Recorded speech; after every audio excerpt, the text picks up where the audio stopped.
선고를 시작하겠습니다. 먼저 적법 요건에 관하여 살펴보겠습니다. 이 사건 계엄 선포가 사법심사의 대상이 되는지에 관하여 보겠습니다.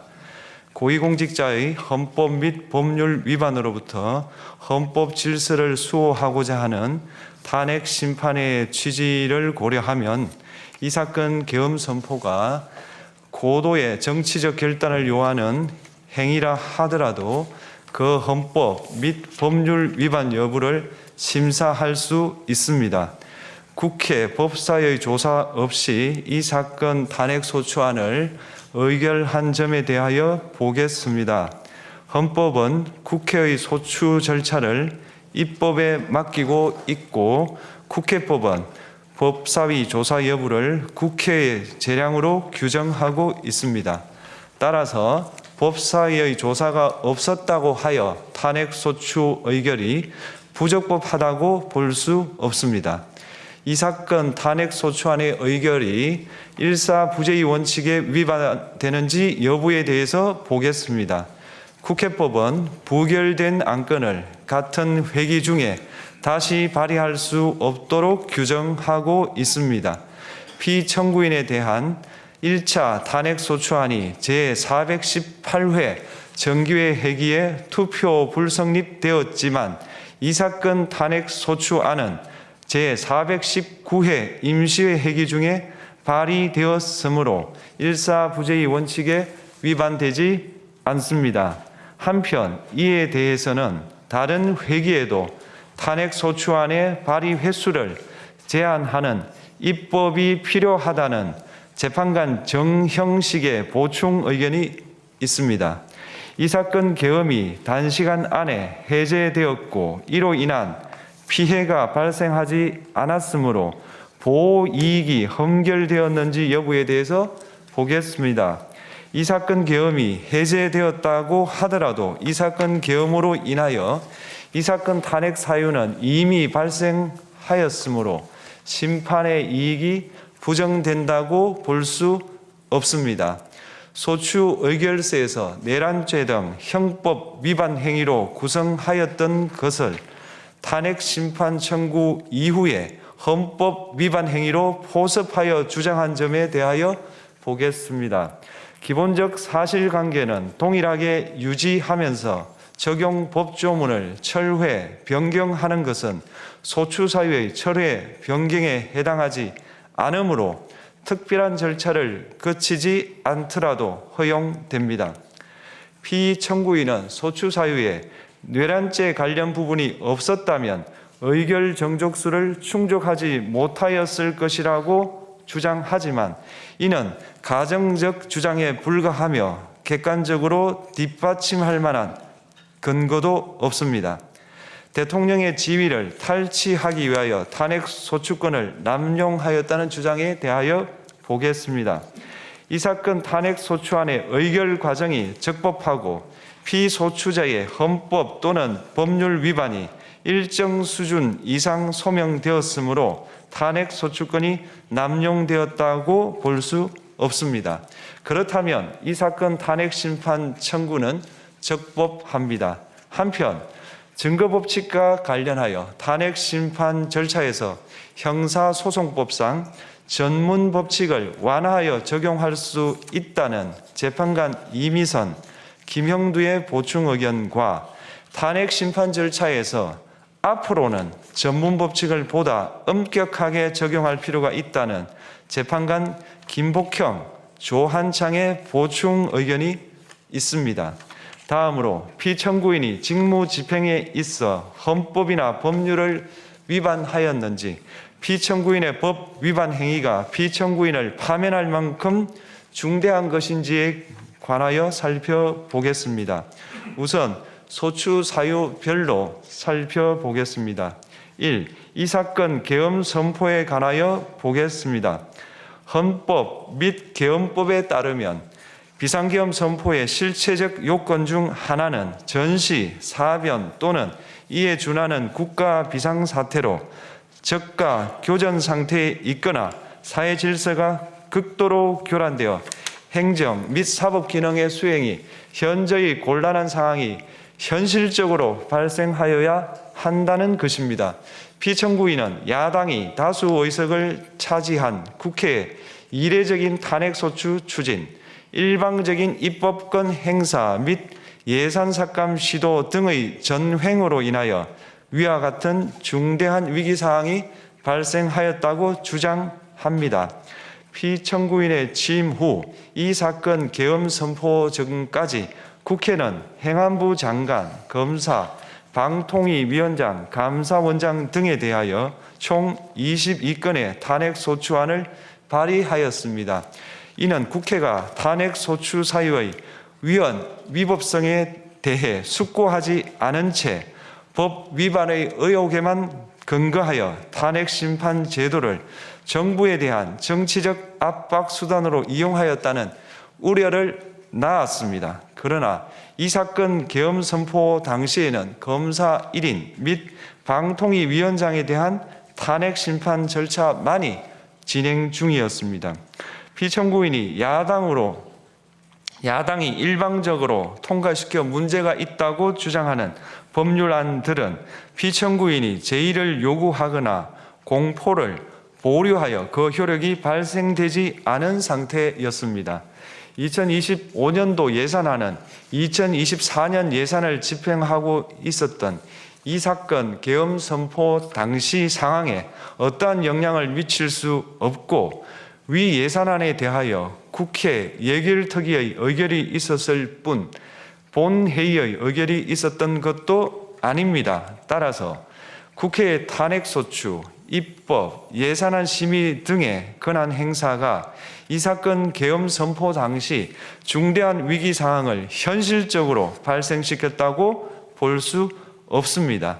국회의 권한 행사가 위법, 부당하더라도 헌법재판소의 탄핵 심판, 피청구인의 법률안 제의 요구 등 평상시 권력 행사 방법으로 대처할 수 있으므로 국가 긴급권의 행사를 정당화할 수 없습니다. 피청구인은 부정선거 의혹을 해소하기 위하여 이 사건 계엄을 선포하였다고도 주장합니다. 그러나 어떠한 의혹이 있다는 것만으로 중대한 위기 상황이 현실적으로 발생하였다고 볼 수는 없습니다. 또한 중앙선관위는 제22대 국회의원 선거 전에 보안 취약점에 대하여 대부분 조치하였다고 발표하였으며 사전, 우편, 투표함, 보관장소, CCTV 영상을 24시간 공개하고 개표 과정에 수검표 제도를 도입하는 등의 대책을 마련하였다는 점에서도 피청구인의 주장은 타당하다고 볼 수 없습니다. 결국 피청구인이 주장하는 사정을 모두 고려하더라도 피청구인의 판단을 객관적으로 정당화할 수 있을 정도의 위기 상황이 이 사건 계엄 선포 당시 존재하였다고 볼 수 없습니다. 헌법과 계엄법은 비상계엄 선포의 실체적 요건으로 병력으로서 군사상의 필요에 응하거나 공공의 안정질서를 유지할 필요와 목적이 있을 것을 요구하고 있습니다.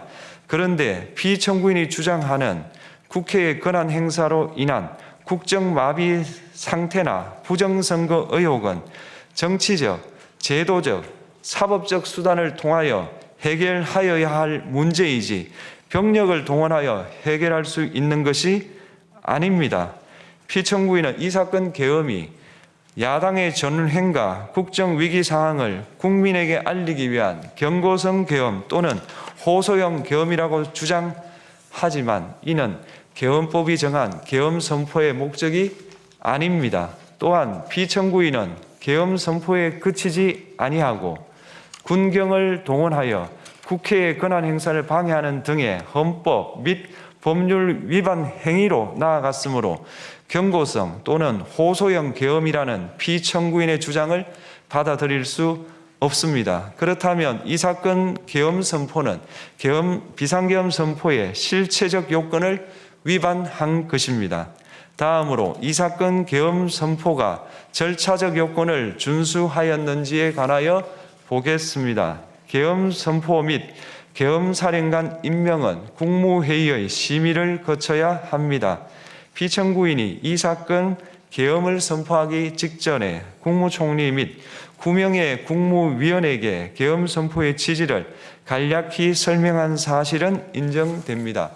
그러나 피청구인은 계엄사령관 등 이 사건 계엄의 구체적인 내용을 설명하지 않았고 다른 구성원들에게 의견을 진술할 기회를 부여하지 않은 점을 고려하면 이 사건 계엄 선포에 관한 심의가 이루어졌다고 보기도 어렵습니다.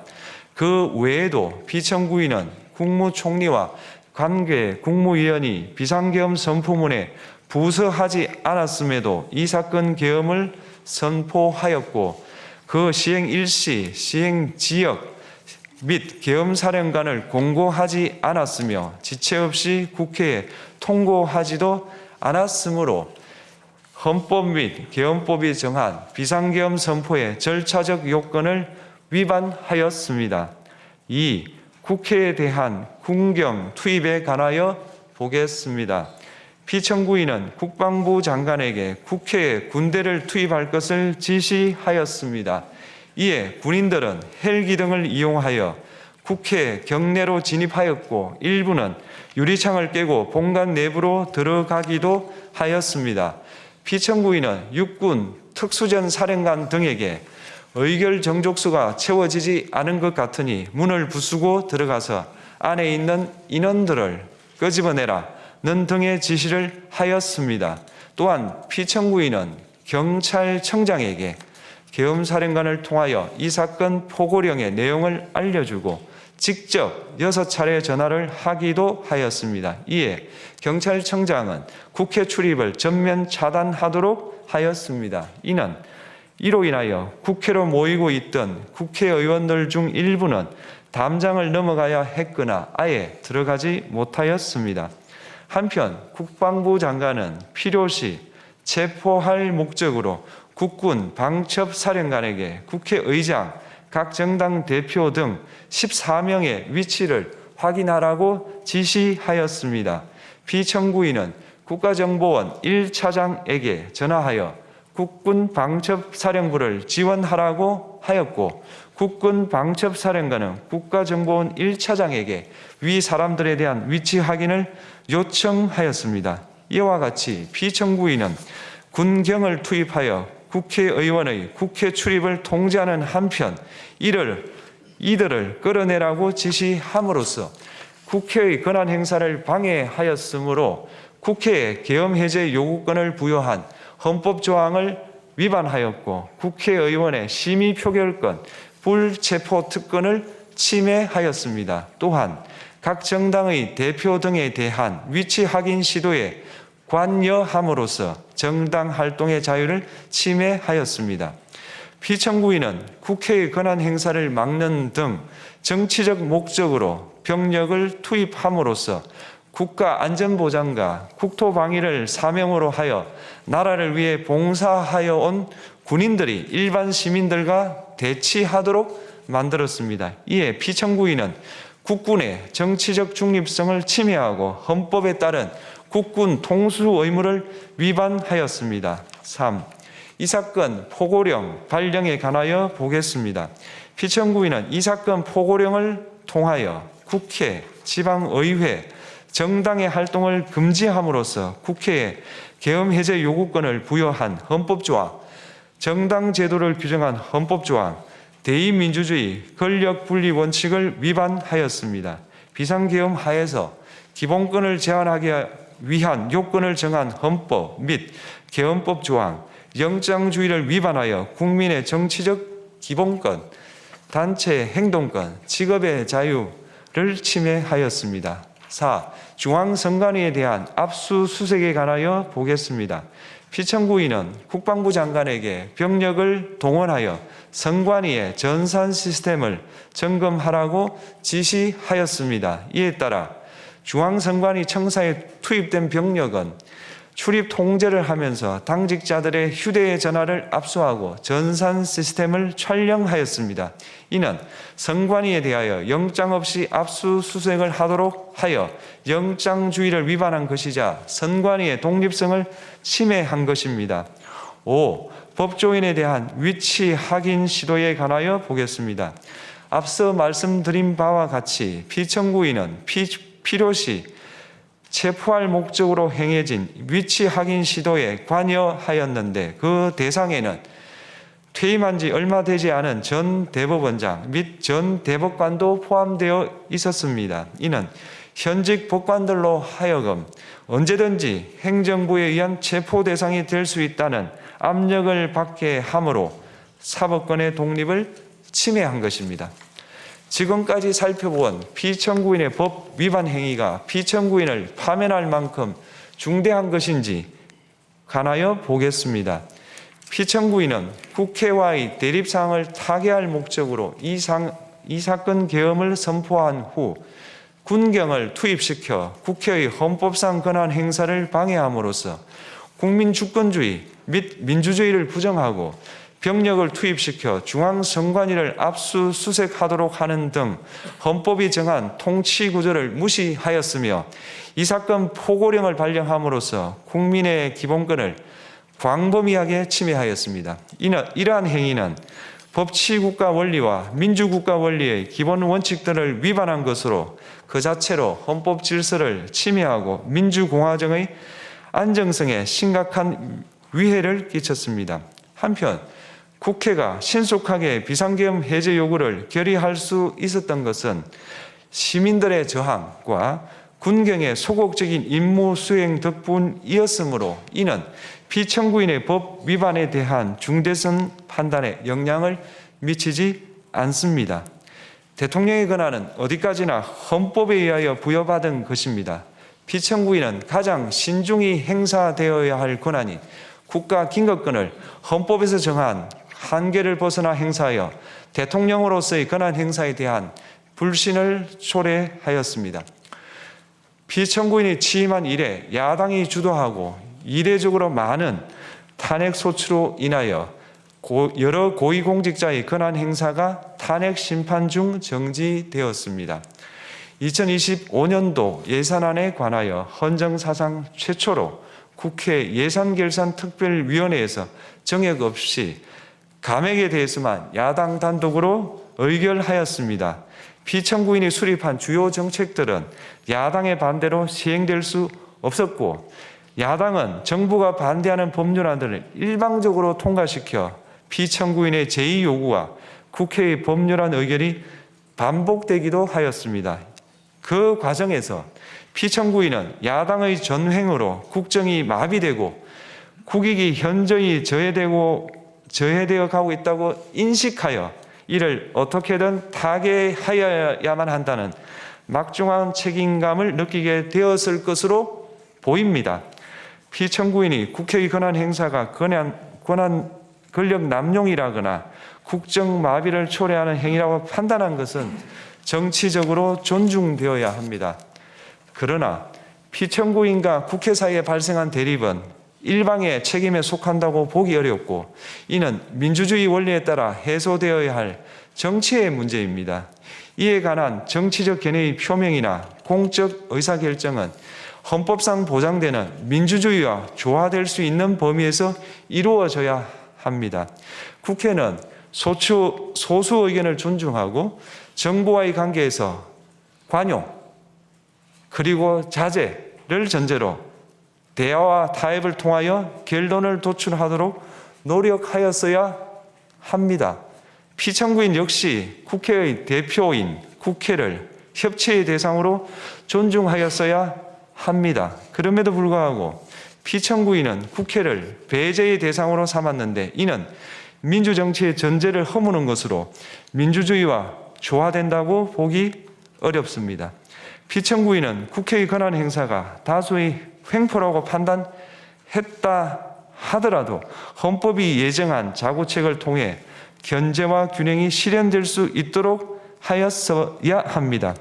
피청구인은 취임한 때로부터 약 2년 후에 치러진 국회의원 선거에서 피청구인이 국정을 주도하도록 국민을 설득할 기회가 있었습니다. 그 결과가 피청구인의 의도에 부합하지 않더라도 야당을 지지한 국민의 의사를 배제하려는 시도를 하여서는 안 되었습니다. 그럼에도 불구하고 피청구인은 헌법과 법률을 위반하여 이 사건 계엄을 선포함으로써 국가 긴급권 남용의 역사를 재현하여 국민을 충격에 빠뜨리고 사회, 경제, 정치, 외교 전 분야의 혼란을 야기하였습니다.